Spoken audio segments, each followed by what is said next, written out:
I hate to characterize this as a failure, but just for the sake of the question, it was my first year in the classroom. I actually did Teach for America in 2009.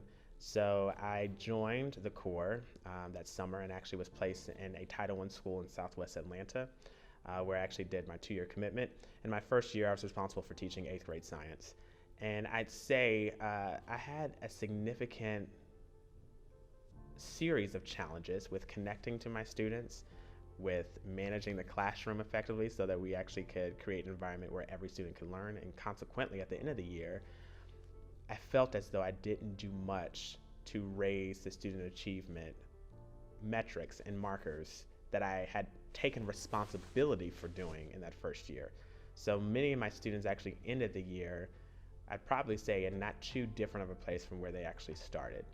And so I think that that experience, number one, was necessary because for me, it really forced me to get to really deeply internalize my role as the educational leader in that classroom.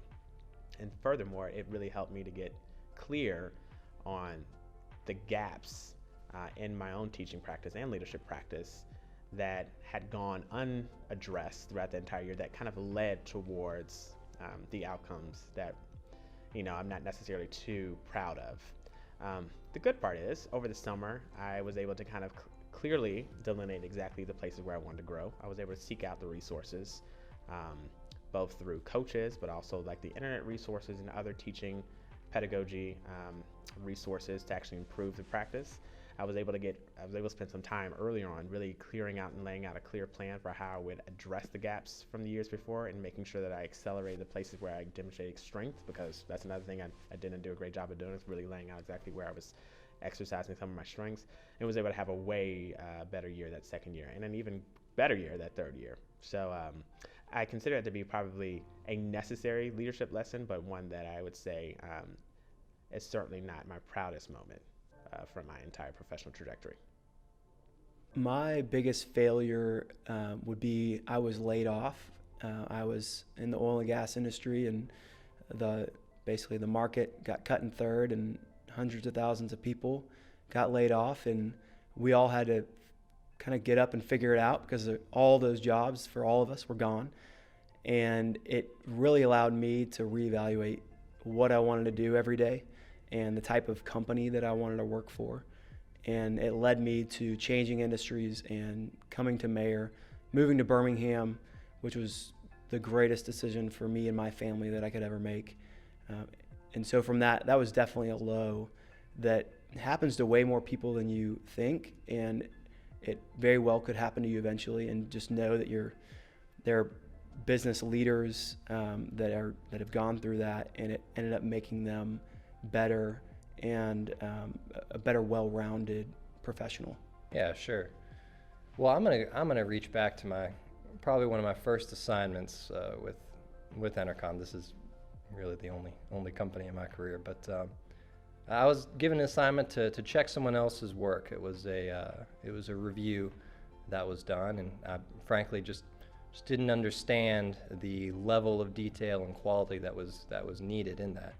So I did the check and provided very minimal feedback, and then someone else came behind me and did another check as well, and came back to me and gave me that professional feedback that, hey, you need to make sure that you are thorough, that you have attention to detail, and you take some pride in your work, and that stuck with me. And so that's important in our field, and we like to find folks that have that acumen. When I first started my career as a human resource specialist, there were many challenges. One of the biggest challenges I had was my superior, who was my HR regional. Pretty much tried to sabotage my work ethics and my character. And so that was a really huge challenge for me as I was young and eager to get into the field, anxious to start working in the human resource population. And so I was able to overcome that by realizing that this is my goal, and there are going to be people that are going to come in my path, and they're going to try to stop me or slow me down, or they may encourage me. And unfortunately, this particular supervisor, she was trying to pretty much sabotage me, but I came out winning because of my own self-determination. So anytime you're looking for work, find that self-determination and know that you're going to get some no's, but that yes is going to come, and don't give up on yourself. That's one thing I've learned, never to give up on yourself. I would say not completing college in the beginning. The older you get, the harder it is to go back to school because of life, family. I'm currently back in school, and I'm 33 years old, so I wish I'd have finished it right out of high school like most students do, but I waited too late, and now it's challenging. It's a little bit more harder when you got a full-time job, family, life.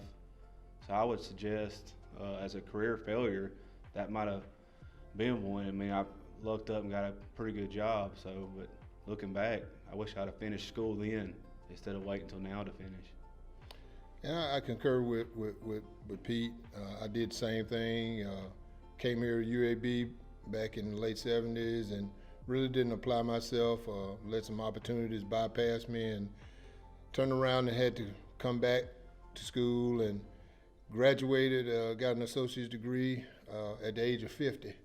So I wish I had applied myself better to be in a better position back in my earlier years than like Peter has already said too, working for a great company now, great opportunities, but just thinking back of how better it could have been if I had applied myself that back then. I would say a failure that I had, or a hardship that I had to kind of work through, was dealing with people with specific personalities. When you get out into the workforce, you're going to encounter people of all different mindsets. And you have a job. You have to get that job accomplished with these people. And I think what kind of shaped me, or the situation that I had to go through, the person was my supervisor. And, every little thing that I did, I could never get anything right. Or something was, always my fault, or, things were always the extreme with him. And I had to learn that, okay, these are so-and-so's tics. So make sure that I'm very thorough in the email. If he wants me to say hi blank in every email after I've greeted you in the first one, I'll do it. Sometimes you have to go along to get along, but I think that that's kind of helped me. Going through that process has just kind of made me into a person that I'm more flexible with people.